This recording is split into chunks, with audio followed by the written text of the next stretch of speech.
In this video, I'm going to show you how to create a quick action button in Salesforce. So the quick actions allows you to perform tasks like creating records, logging calls, or updating fields with just one click.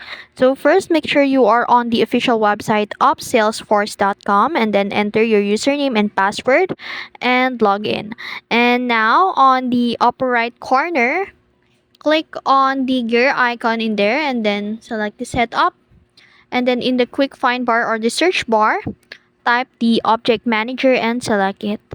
And in there, choose the object where you want to add the quick action. It could be leads, accounts, or contacts. And in the select object, go to the buttons, links, and actions tab, and then click new action. And then under action type, choose one of the following. It could be create a record, update a record, log a call, or custom actions. And then select the target object if applicable and give your action a label, like for example, quick add contact.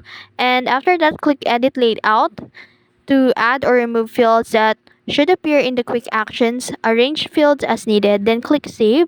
And then go back to the object manager, then click page layouts, and then select the layout where you want the quick actions to appear, and then drag the newly created quick action from the mobile and lightning action section to the quick actions in the Salesforce Classic Publisher or Lightning Experience Action section, and then click save.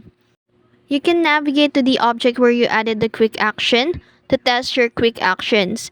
And that's it. That's how you create a quick action button in Salesforce. This makes it easier to perform frequent tasks quickly. If you found this video helpful, don't forget to like, share, and subscribe to the YouTube channel.